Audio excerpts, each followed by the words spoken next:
자, 지난 시간에 요 AD 컨버터의 그 샘플링부터 해가지고 양자화, 그 다음에 부호화 어떻게 하느냐 그렇게 해서 세 단계로 이루어진다 그랬었어요. 그 여기 아날로그 투 디지털 컨버터가 그죠?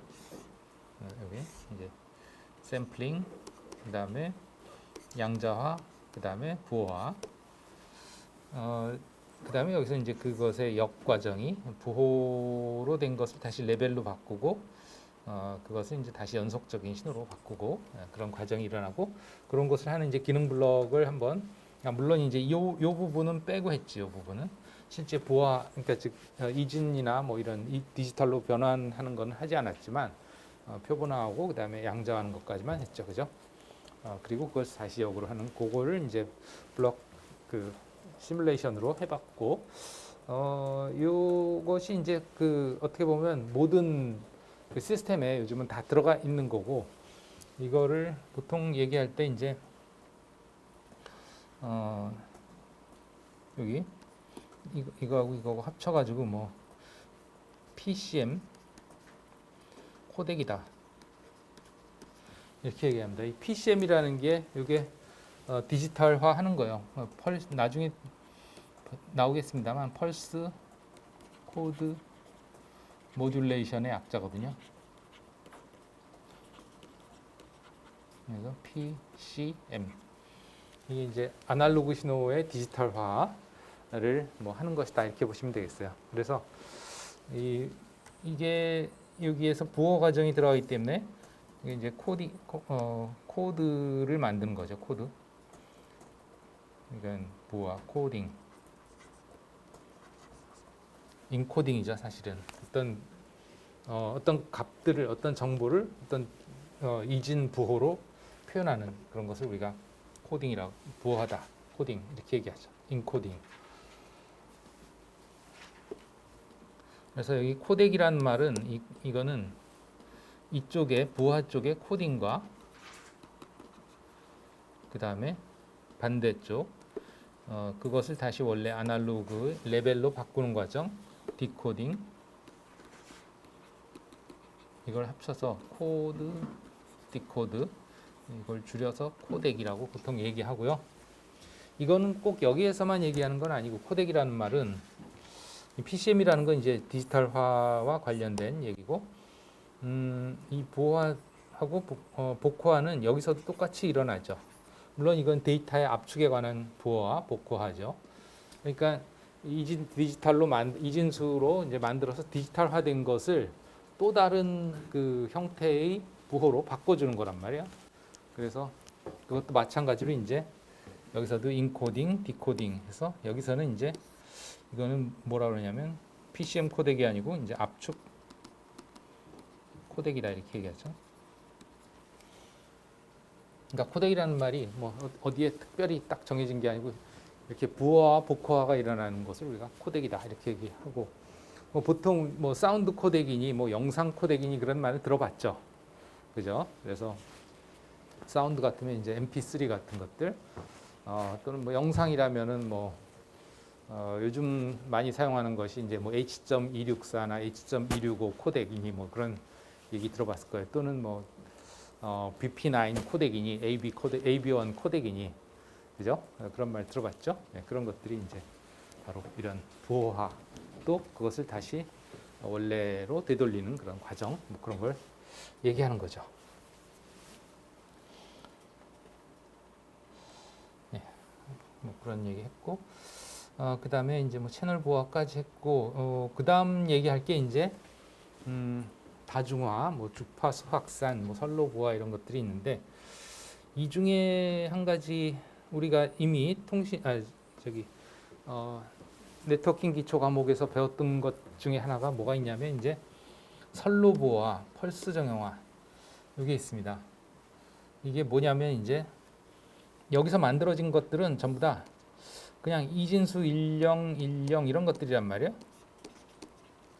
컴퓨터 안에서 또는 디바이스 안에서 얘기죠. 장치 안에서. 그 장치 내부에서는 그 내부의 그 버스에서 실어 나를 수 있는 1과 0에 해당하는 뭐 전압 레벨로 뭐 여러분들이 1학년 때 아마 디지털 그 과목을 배웠죠, 그죠? 실험도 했었죠. 디지털 실험 맞네? 했어요, 그죠? 했어요? 기억이 안 나? 그 논리회로 실험, 그죠? 뭐 엔드 게이트니 오어 게이트니 이런 거. 그거를 할 때 이제 그 뭐 게이트 칩에 전압이 나타나잖아요, 그죠? 그 전압이 결국은 뭐예요? 1과 0에 해당하는 어떤 물리적인 값인 거죠. 그죠? 거기에 뭐 0이라고 써 있고 1이라고 써 있고 0이 저장되고 1이 저장되는 게 아니고 사실은 0과 1에 해당하는 어떤 물리적인 전압 값이 저장이 되거나 표출이 되는 거잖아요. 그죠? 마찬가지로 이제 그 통신 시스템에서 내부에서는 대부분 그 로직 회로, 즉 뭐 여러분들이 그 했을 때는 아마 그 논리 소자들이 대부분 TTL이라는 걸 썼을 것 같아요. 맞나요? TTL이라는 소자, 뭐 74 어쩌고 저쩌고, 7400이니, 뭐 7408이니, 뭐 74 뭐 3이니 이런 거, 그죠? 맞아요? 기억이 안 나요? 네, 그런 소자를 썼었을 텐데, 뭐 여러분들 컴퓨터나 아니면 휴대폰이나 이런 데도 그런 논리 소자들이 들어가 있단 말이에요. 뭐 메모리 소자도 사실은 논리 소자의 일종이고, 뭐 CPU도 논리 소자의 일종이고, 뭐 다 그래요. 그럼 걔네들 마찬가지로 1, 0을 어떤 그 전압값으로 표현하는데 요즘 디바이스들은 여러분들이 실험할 때는 아마도 대부분 5볼트로 전원을 입력하고 뭐 그다음에 0은 0볼트, 1은 뭐 3점 몇 볼트부터 뭐 4점 몇 볼트 사이 그렇게 출력이 된다. 뭐 그렇게 아마 배웠을 것 같아요, 그죠? 맞나요? 네, 네, 그럴 거예요. 그런데 이제 요즘 디바이스들은 워낙에 저전력으로 만들다 보니까 전압도 낮아요. 그래서 뭐 3.3V, 1.8V 이렇게 내려갑니다. 더 최대값이 뭐 그렇긴 한데 이제 그것을 실제로 네트워크를 통해서 전달을 하거나 아니면 전파로 내보내거나 무선으로 뭐 등등 여러 가지를 할 때 그 신호를 어떻게 만들어 줄 거냐 물리적으로 하는 것이 이제 선로 보호하죠. 그래서 이제 1과 0에 해당하는 것을 우리가 네트워킹 기초에서 10Mbps 이더넷으로 전송할 때 또 100Mbps 이더넷으로 전송할 때 그 1과 0에 해당하는 어떤 펄스 모양을 만들어 준다 그랬죠. 그죠? 그래서 그러한 펄스 모양이 뭐 10Mbps 이더넷의 경우에는 맨체스터 코드, 또 100Mbps 이더넷의 경우에는 MLT3 코드 이런 걸 쓴다. 그러고 과제로 그 시뮬레이션으로 이제 데이터 비트들을 주면 그 펄스 모양을 만들어 봐라 하는 게 과제였죠. 그죠? 네. 하고 있나요? 잘? 네? 잘 되고 있어요? 조금씩 되는 것 같아요. 네, 어쨌든 그게 이거야. 선로 보아. 네, 이거고 뭐 다양한 선로 보아들이 있고 그 선로 보아를 왜 그럼 그렇게 만들었느냐? 아니 우리가 공부하기 복잡해 죽겠는데 무슨 코드도 있고 무슨 코드도 있고 그걸 이제 뭐 다 외우고 뭐 하냐? 다 필요해서 만든 거예요. 예. 이런 보어는 이래서 만들었고 이런 보어는 이래서 만들었고 다 이유가 있었던 거고요. 왜 똑같은 이더넷에서도 10Mbps는 맨체스터를 썼는데 100Mbps가 되니까 MLT를 쓰고 뭐 난리를 치느냐. 다 이유가 있어서 그런 거고요. 뭐 그것까지 다 하나하나 설명하기엔 이번 그 학기는 아니고 5장 2학기입니다. 2학기. 네. 그러하고요. 그 다음에 또 얘기한 게 이제 펄스 정형화죠. 이게 뭐냐면 그것도 이제 지난 네트워킹 기초 시간에 한 건데 터널에 트럭이 들어가는 걸 비유를 했었죠. 기억나죠? 그래서 둥그런 터널에 네모난 트럭이 들어가면 너무 크면 거기 못 들어가잖아요. 그죠? 그렇게 해서 이제 그 온전한 모습이 터널 밖으로 나올 때는 그 온전한 모습이 사라진다. 그러면 어떻게 하면 좋으냐? 차라리 그 터널의 모양에 맞게 트럭을 만들면 되지. 그래서 그 터널에 싹 들어가게 하면 효율적으로 아무 손상 없이 갈 수 있다. 그것처럼 이제 시스템을 통과하는 뭐 여기서 시스템이라는 건 우리는 주로 전송 시스템을 얘기하죠. 전송 과정. 그러니까 지나가는 과정. 아까 시간에 했던 채널 있잖아요. 그죠? 뭐 아까 한참 얘기했죠. 인터미디얼 디바이스냐 미디어냐 막 얘기했잖아요. 그죠? 그 채널 통로. 예. 그 통로가 이제 아주 이상적인 특성을 가졌다면 어떤 모양으로 가더라도 그것이 온전히 전달이 되겠지만, 즉 여기서 그러면 그 네트워크나 아니면 이런 실제 통신 시스템에서의 통로라는 개념은, 채널이라는 개념은 이제 전기적인 특성 뭐 이런 것들이 되는 거죠. 그래서 모든 주파수에 대해서 아주 그 똑같이 뭐 감쇄가 일어나거나 뭐 그러지 않고 정확하게 똑같이 그대로 온전하게 전달이 되거나 그런다면, 그렇다면 이제 문제가 없을 것이다 이거죠. 그런데 실제로는 그렇지 않으니까 전송을 해보면, 지난 시간에 한번 데모로 보여드렸죠. 이렇게 펄스파를 전송을 했는데 어떤 그런 채널 같은 걸 거치니까 펄스파가 이렇게 막 찌그러졌었죠, 그죠? 모양이 그렇게 나온단 말이에요.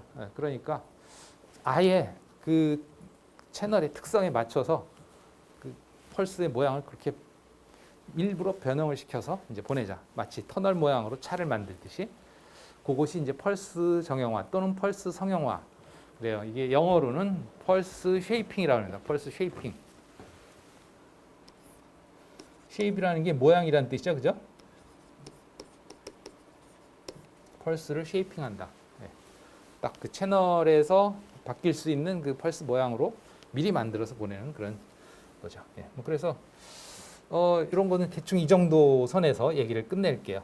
물론 이제 더 찾아보고 싶으면 5장에 가면 다 있긴 있습니다. 내용이 5장에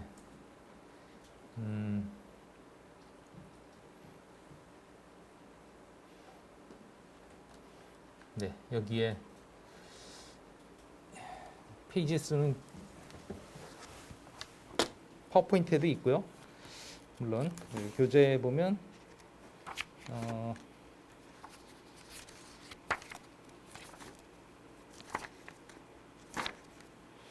164페이지에 있고요.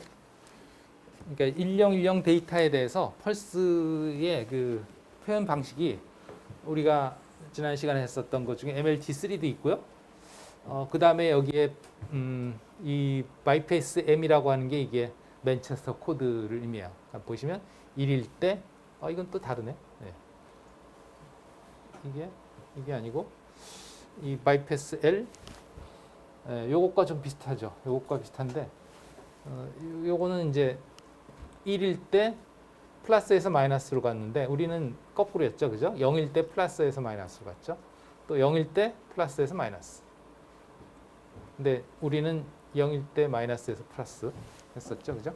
그러니까 우리가 배운 맨체스터하고 이제 뒤바뀐 거죠, 저건. 네. 그런 코드, 뭐 등등 다양한 코드들이 이게 나열이 되어 있습니다. 그 다음에 이제 펄스 쉐이핑은 몇 페이지에 있냐? 또 170페이지, 네. 167페이지부터 있군요. 167페이지부터 해서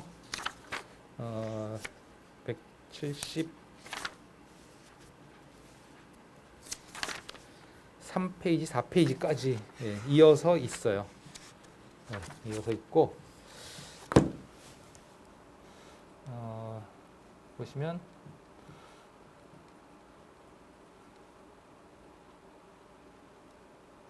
여기는 페이지가 달라서 제가 가지고 있는 이런 모양이에요. 펄스를 사각형으로 만들지 않고 이런 식으로 이제 부드럽게 만든다는 거지. 그래서 이제 펄스 하나에 대해서 이런 거예요. 그래서 여러 개의 펄스가 이어진 그 파형, 이런 것들이 이제 대표적인 케이스다 이거죠. 보시면은 원래는 이렇게 사각형으로 딱딱딱딱 가는 펄스였는데 이게 이렇게 부드럽게 만들어져서 보내진다. 그럼 이게 아날로그냐? 아날로그가 아니다. 왜? 그 특정 시점에 딱딱 한 비트마다 이제 타이밍이 있단 말이에요. 그 비트 타이밍 정확한 시점에서는 레벨 값이 어때요? 딱 정해져 있죠, 그죠? 네. 그 연속적인 신호 같지만 특정 시점에는 값이 딱 그 한 가지로 정해진다 하는 거죠. 그래서 디지털이에요. 그래서 실제로 뭐 오실로스코프나 이런 파형 측정기로 관찰을 해보면 이렇게 펄스가 나타난다. 실제 출력부터 그래요. 그러니까 즉 시스템에서 나갈 때부터 아예 송신기에서 나갈 때부터 이렇게 돼서 나간다. 이게 펄스 정형화에 관한 얘기고요. 그 다음에 이제 해야 될 것이 중요한 게 이 다중화와 그 다음에 변조 이 부분이 매우 이제 또 중요하죠. 근데 이 부분은 변조는 이제 여기에 보시다시피 3장, 4장 여기에서 이제 아날로그 변조, 6장에서 디지털 변조 이렇게 배울 텐데 변조에 대해서 이제 조금 이따 또 얘기를 하겠지만 지난번에 또 한번 얘기했죠. 어떤 쪽에서 얘기했냐면 차선 옮기는 거, 그죠? 그래서 한 차선에서만 모두 다닐 수 없으니까 다른 차선으로 옮겨줘야 되는데 그걸 위해서 그 차선에서만 다닐 수 있는 캐리어 차량을 써서 거기에 이제 차량을 실어서 보낸다 이런 식으로 했었잖아요, 그죠? 정보를 원래 있던 그 낮은 주파수 보통 음악, 사운드 같은 음성 이런 건 대충 한 20kHz 안에 들어있죠, 그죠? 그것을 직접 그 주파수로 보내면 즉 보내기가 어렵기 때문에 왜냐하면 이 음성의 음파라는 것은 굉장히 낮은 주파수에 있고 지난번에 얘기한 것처럼 그 낮은 주파수의 것을 무선으로 보내려면 그 주파수가 낮으면 파장이 엄청 길다 이거예요. 그 주파수와 파장의 관계는 반비례 관계에 있죠. 빛의 속도를 c라 그러면 주파수와 이게 주파수고요. 파장 이게 c입니다. 무슨 소리냐면 이 파장이라는 게 이제 이런 파가 한 주기 동안 전송되는 거리죠. 그래서 한 주기 동안 이렇게 전송될 때 이 거리 이게 이제 파장이에요. 람다라고 표현하는데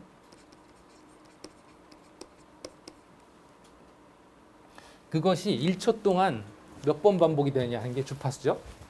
그러면 저 파가 1초 동안 가는 거리가 속도죠, 결국은. 속도라는 게 1초 동안 가는 거리.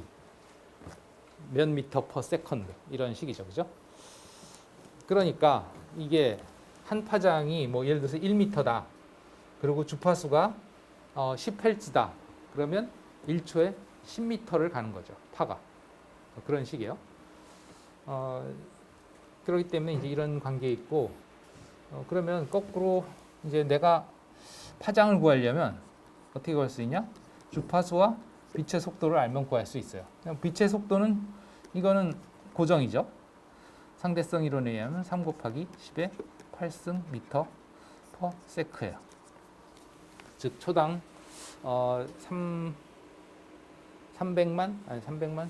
맞나? 아니죠. 300만, 3천만, 3억 미터 맞나? 10의 6승이 100만이니까 3억 미터를 간다. 뭐 그걸 이제 비유를 할 때 어떻게 하냐면 1초에 지구 7바퀴 반이다. 이렇게 보통 얘기를 하죠. 그죠? 네, 지구 한 바퀴가 그러면 얼마인가?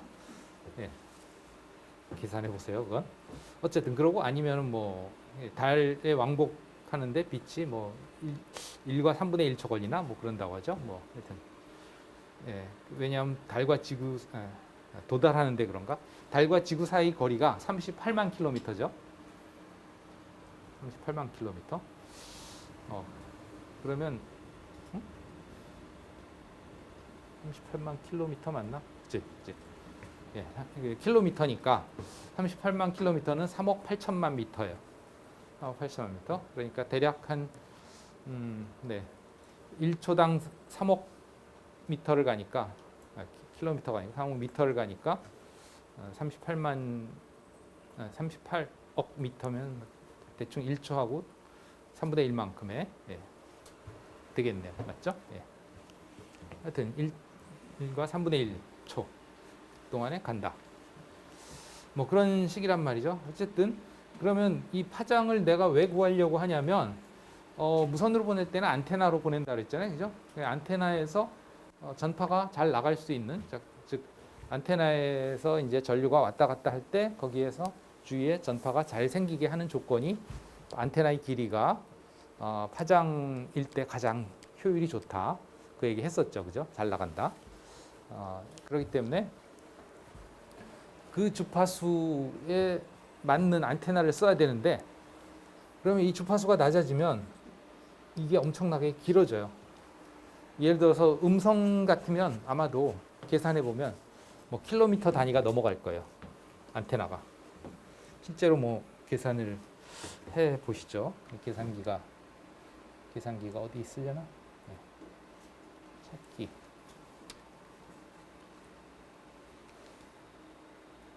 네. 한글. 네. 계산기를 띄워서 3 하나 둘 셋 넷 다섯 여섯 일곱 여덟 미터. 네. 10의 8승 미터니까 나누기 주파수 예를 들어서 최대 20kHz니까 음의 높이가 제일 높은 주파수로 해도 2 하나 둘 셋 넷 2만 헬츠는 15,000m 15km죠. 그러니까 15km짜리 안테나를 써야 된다는 거예요. 이건 불가능한 얘기죠, 그렇죠? 네. 뭐 그런 이유도 있고 그 다음에 같은 주파수에서 모든 신호를 똑같이 보내면 거기서 이제 다 그 뭐랄까 혼신이라고 그러죠. 보통 이게 다 뒤섞여 버리니까 구분을 할 수가 없어요. 그런 것들 때문에 다른 주파수로 옮긴다. 차선도 같은 차선을 모든 차들이 다니려고 그러면 거기서 엉키겠죠, 그죠? 그러니까 다른 차선으로 옮긴단 말이에요. 그런 여러 가지 그 효율적인 측면에서 옮겨야 돼요. 그러니까 옮기더라도 그 모든 예를 들면 10개의 음성이 있다. 그럼 10개를 똑같은 주파수로 옮기는 게 아니고 높은 주파수로 옮기더라도 다른 채널로 옮기는 거죠.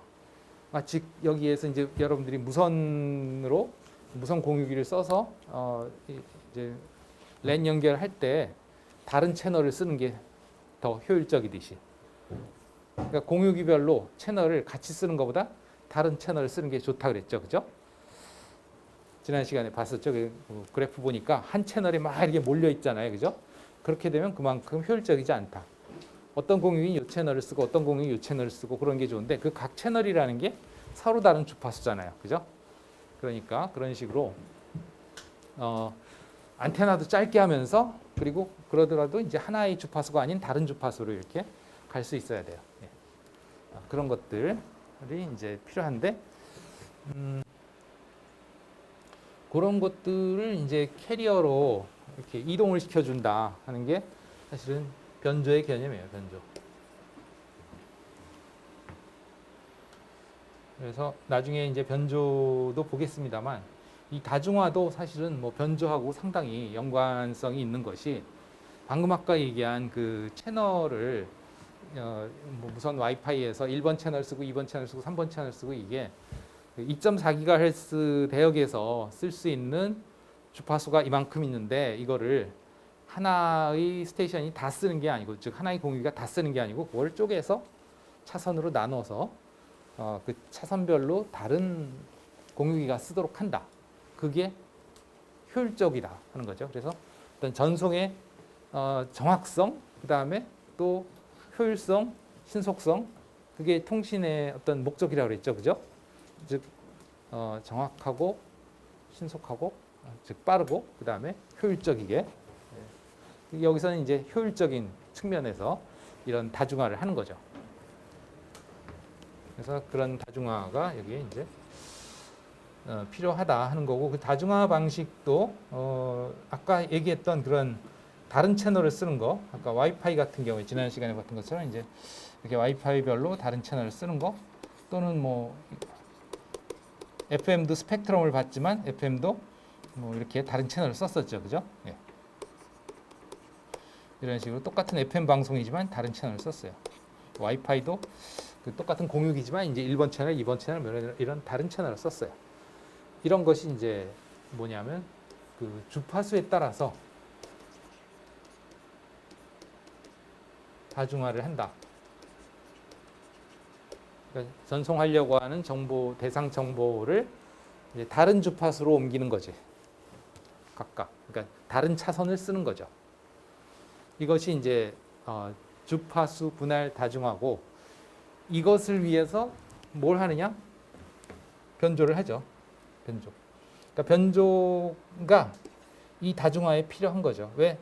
원래 뭐 컴퓨터에서 나오는 데이터의 스트림은 다 똑같은 데이터 스트림일 텐데 근데 그것을 서로 다른 공유기의 채널로 옮겨줘야 되니까 주파수가 다른 데로 가야 된단 말이에요.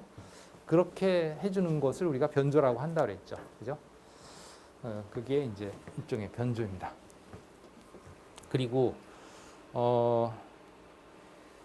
이 변조의 개념을 우리가 이미 어디서 했냐면 이 샘플링을 하면서 했었거든요. 뭐였냐면 지난번에도 봤지만 이렇게 이런 스펙트럼을 차지하는 어떤 정보 신호를 그 샘플링을 해보니까 이 파형 뭐 이런 모양이고 스펙트럼 이런 것을 이렇게 샘플링을 해보니까 샘플링 해보니까 스펙트럼이 어떻게 나타났냐면 여기 이렇게 반복되면서 나타났죠. 기억나나요? 네? 기억이 또 안 날 수 있는데 그렇게 했단 말이에요.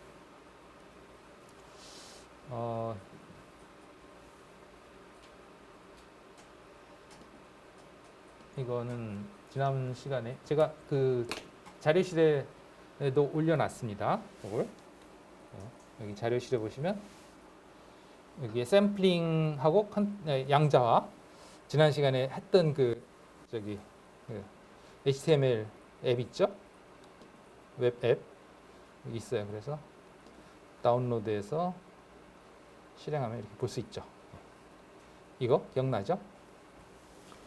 여기서 뭐 예를 들면 사운드 파일을 선택해서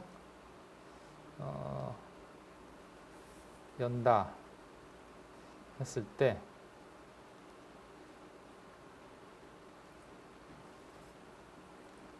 여기서 지난 시간에 기타 연주 들었었죠? 네.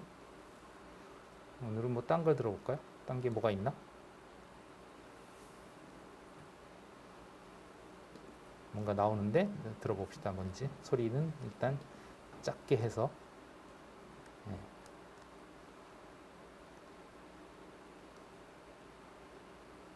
왜 안 나오지? 소리 켰는데 너무 작은가?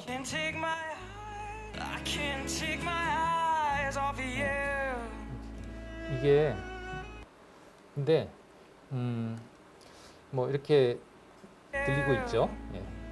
이게 이제 연속적인 파형이고 네. 이것을 스펙트럼으로 보면 데시벨로 해서 봅시다. 스펙트럼으로 보면 이렇죠. 이 스펙트럼을 이제 갖는 파형을 이렇게 샘플링을 하면 이렇게 반복돼서 나타난다 했잖아요. 그죠? 예.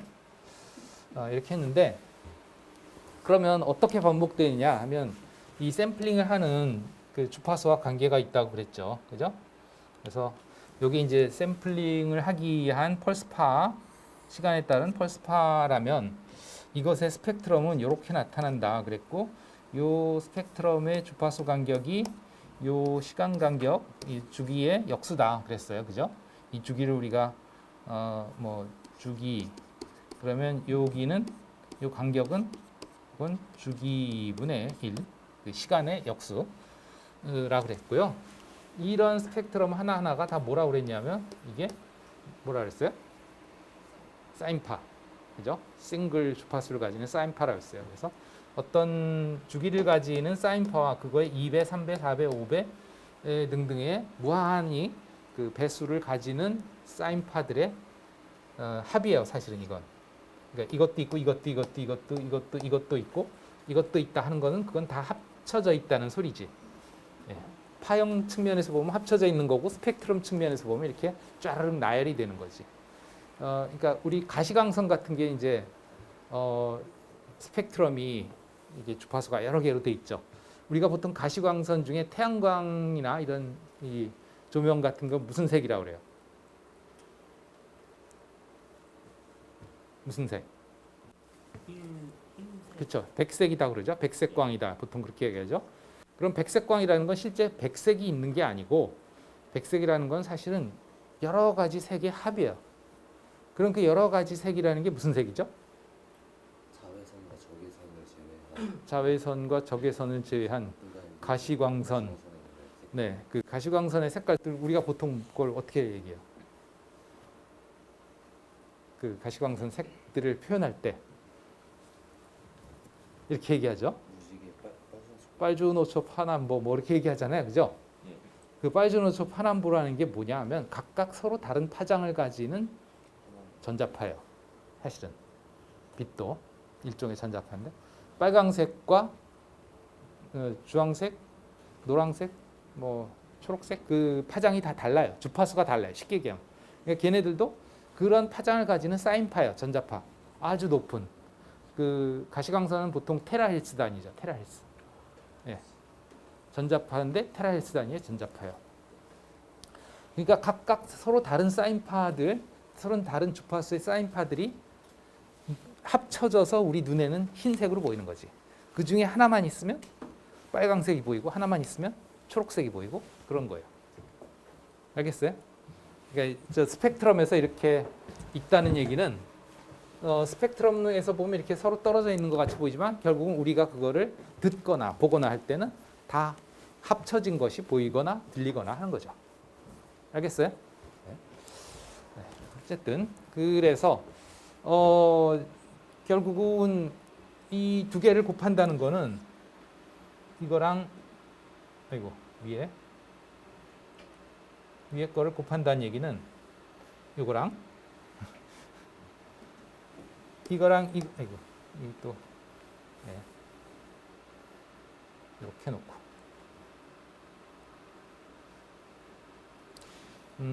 이 파형이랑 이 파형을 곱해서 이거를 얻는 게 샘플링이잖아요, 그죠? 다는 얘기는 스펙트럼 측면에서 보면 어떻게 되냐? 이거랑 이 다양한 사인파를 다 곱해서 더하는 거예요. 네? 다양한 사인파를 곱해서 더하는 거예요. 그랬더니 각 사인파에 해당하는 위치로 그 스펙트럼이 다 이동을 했습니다. 각 사인파의 주파수의 스펙트럼으로. 그게 뭐예요? 이쪽에 있던 것을 저쪽 차선으로 옮기는 거죠. 그러니까 사인파가 뭘 역할을 한다? 캐리어 역할을 한다. 사인파를 곱해줬더니 그 주파수 쪽으로 이동을 하더라. 그게 캐리어죠. 네? 그래서 그걸 우리가 통신에서는 그렇게 주파수를 이동시켜주는 파를 반송파, 반송이라는 게 실어 나른다 하는 그런 뜻이에요. 실어 나르는 파다 하는 거죠. 그게 변조라니까 한번 얘기했죠, 그렇죠? 네.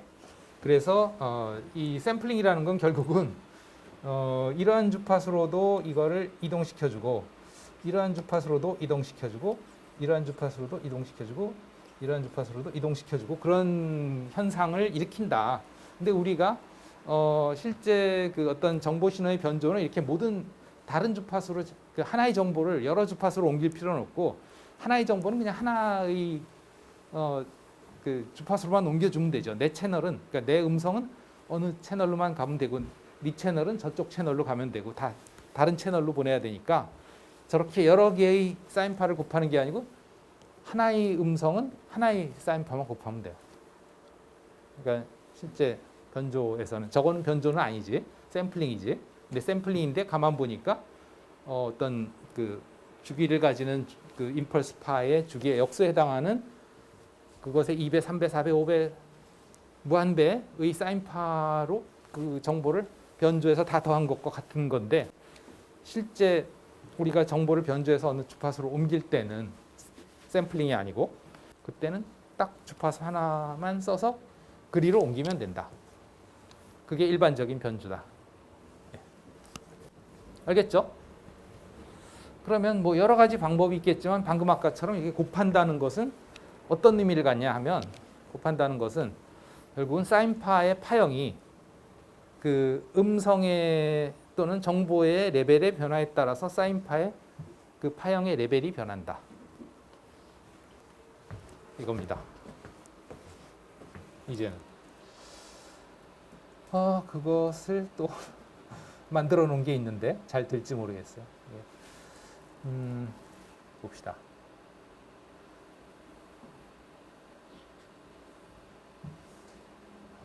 랩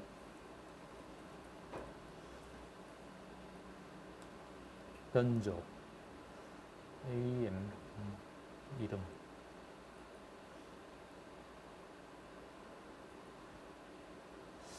어디 있지? 네, 여기 있다.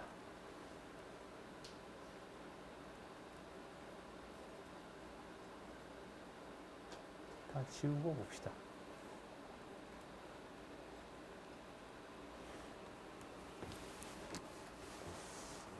예를 들어서 정보 신호가 이런 사인파라고 합시다. 재미는 없지만. 그 다음에, 그러니까 이게 이제 실제 정보예요. 이게 정보고, 그 다음에 그러면 어떤 주파수로 옮기기 위해서 사용하는 사인파가 이거라고 합시다. 사인파. 그죠? 이렇게 생겼잖아요. 그러면 뭐 스펙트럼으로 보자면, 사인파, 반성파 주파수를 조금 낮춰야 되겠다. 그러면 이제 예를 들어서 이것의 주파수가 지금 1000Hz입니다. 1kHz.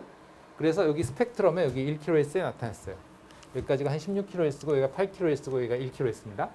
눈금으로 보시면 1kHz 사인파로 이렇게 나타났고요. 그 다음에 이 반성파는 지금 얼마냐면 대략 한 13,000Hz네요. 13,000Hz. 그래서 여기가 1000Hz고 여기가 13,000Hz입니다. 스펙트럼이 그렇게 나타났어요. 그래서 두 개를 곱합니다. 이거랑 곱하면 이것의 진폭이 일정하던 진폭이 어떻게 변해요? 이것의 진폭에 따라서 이렇게 된다는 거예요. 왜? 여기가 1이었는데 저 정보 신호는 어때요? 진폭이 0이잖아요. 그러니까 여긴 0이 되겠지. 그죠? 그 다음에 여긴 점점 커지는 만큼을 여기에 마찬가지로 1이었는데 점점 커지는 만큼을 곱해지니까 1이었다가 0에서부터 점점 커지는 만큼으로 이게 커지겠죠. 그죠? 반성파가. 그러다가 여기가 1이 되면 이 원래 값이 1이 여기 이렇게 되겠죠. 또 얘가 이렇게 작아지면 마찬가지로 여기에 이런 값들이 곱해지니까 이렇게 낮아지겠죠. 그죠? 이해가 돼요? 무슨 얘기인지? 이해가 돼요? 네? 그러니까 반송파는 캐리어는 원래 그냥 진폭은 일정해요. 진폭은 일정하게 1로 됐었는데 정보 신호를 가지고 걔의 진폭을 줄였다 해주는 거예요. 정보 신호가 변하는 그대로. 알겠어요? 예, 그게 곱하는 거예요. 쉽게 얘기하면. 왜냐하면 1에다가 뭔가를 곱하면 뭐니까. 그러니까 1에다 정보를 곱하면 정보가 되는 거지. 뭐가? 반송파의 진폭이 정보의 진폭으로 변한다. 그래서 변조예요. 진폭이 변해서 반송파의 진폭이 정보 신호의 파형 모양으로 변했다. 알겠습니까? 질문 있나요? 없나요? 근데 그렇게 곱했더니 스펙트럼은 어떻게 되냐? 아까도 봤었지만 이것이 어디로? 여기에 중심으로 양쪽으로. 그죠? 아까도 그랬잖아요. 이거는 지금 그냥 단순히 사인파 하나였지만 여기서는 어때요? 이만큼의 덩어리 스펙트럼이었죠. 여러 주파수를 가지는. 그것이 요 각각의 사인파를 중심으로 해서 양쪽으로 이렇게 대칭해서 나타나잖아요. 이동했잖아요. 그죠? 그러니까 이것도 똑같지. 예. 그런 걸 알 수 있습니다. 알겠죠? 예. 그러니까 실어 나른 거지 이쪽으로 이동시켜준 거죠. 예. 이 진폭을 이 정보 신호의 진폭을 반송파가 실어 나르는 것이 스펙트럼 측면에서 보면 원래 정보 신호의 스펙트럼을 이 반송파의 스펙트럼 쪽으로 주파수를 이동시켜주는 것이다. 이렇게 함으로써 이제 우리가 원하는 뭐 FM 라디오도 할 수가 있고 아니면 뭐 그 공유기의 채널로도 옮길 수가 있고 AM 라디오도 할 수 있고 물론 FM은 이거는 아닙니다. 여기에 보시다시피 이게 AM 방식이에요. AM 방식. AM이라는 게 이제 Amplitude Modulation이라고 합니다. Amplitude Modulation. 진폭 변조 영어로. 앰플리튜드라는 게 이게 진폭이란 뜻이고 모듈레이션 이게 변조란 뜻이죠. 그래서 여기 뭐 블록은 그 정보 신호랑 이 반송파 이거를 곱하는 거죠. 여기도 컬러가 이제 각각의 신호의 색깔을 나타내고 있습니다. 메시지 신호 이렇고 그다음에 반송파 신호 이렇고 두 개를 곱하면 보라색. 또 뭐 이제 정보 신호를 이런 게 아니고 이제 일반적인 사운드를 한다면 이제 똑같아지겠죠. 아까 그 PCM에서 본 것과 똑같이 임의 파일. 그래서 파일 선택. 아까 했던 뭐 소스 1 열기. I can't take my eyes off of you. 이거는 이제 I can't take my 반성파를 좀 높여야. 응? 이거. I can't take my eyes off of you. 이게 어떻게 해야 포즈가 걸리지? I can't take my eyes.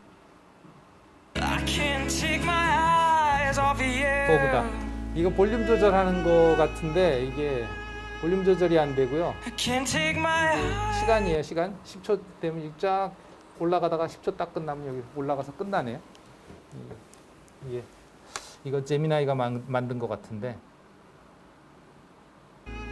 볼륨도 되면서 I can't take 이거 my 이상하네. eyes off of you. 원래 포즈를 걸면 그 시점에 파형을 보여달라 그랬는데 포즈를 걸면 그냥 멈춰버리네. 안 보이네.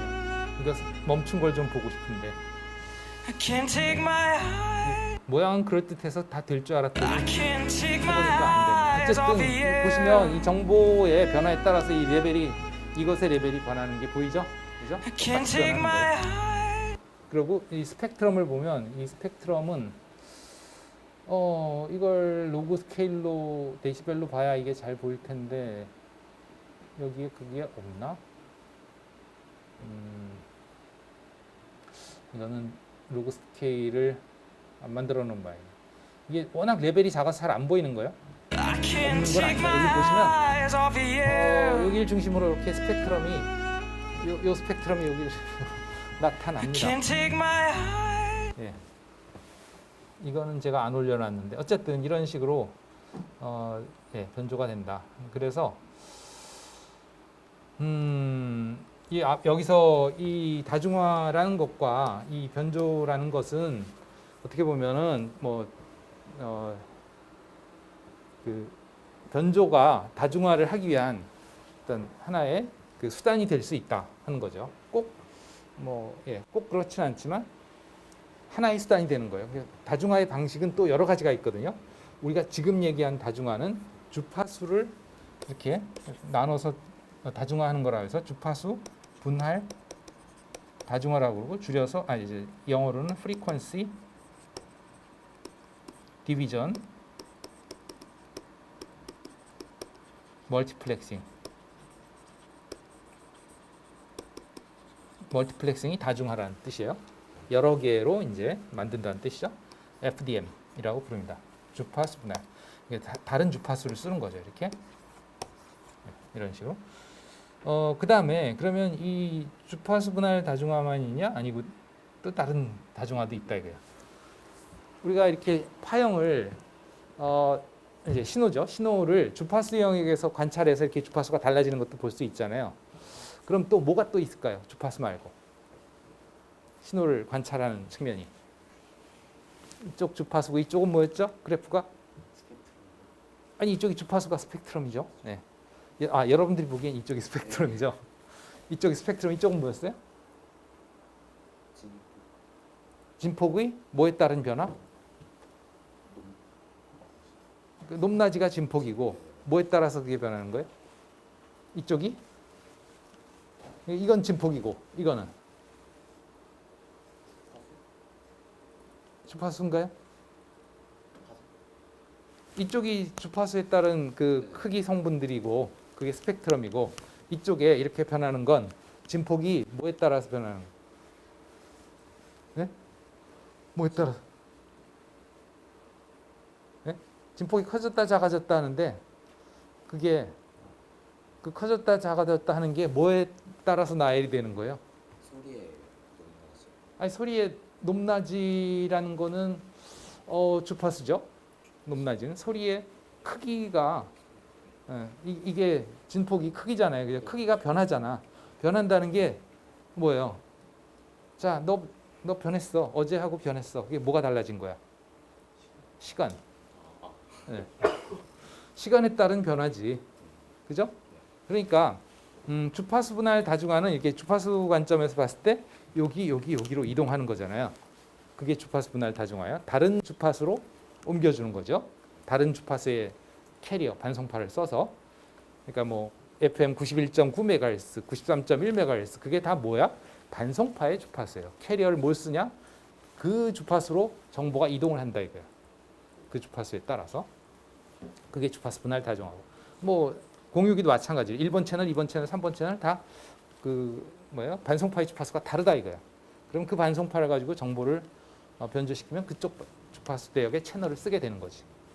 주파수 측면에서는 그렇고, 그럼 이쪽은 뭐라고? 진폭의 시간에 따른 변화라고 했잖아요. 그러면 그 시간도 그렇게 할 수 있을까? 만약에 한다면 그건 뭐라고 부르겠어요? 이쪽은 무슨 다중화? 이쪽은? 저기 써 있잖아요. 무슨 다중화? 이쪽에 주파수에 따라서 나눠 쓰는 거? 네? 저기 써 있잖아.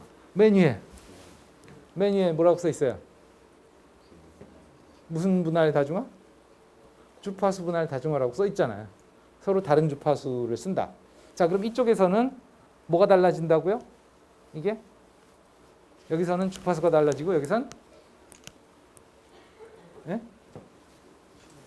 시간. 그러니까 여기선 무슨 다중화? 아, 여기선 주파수라니까. 그래서 무슨 다중화?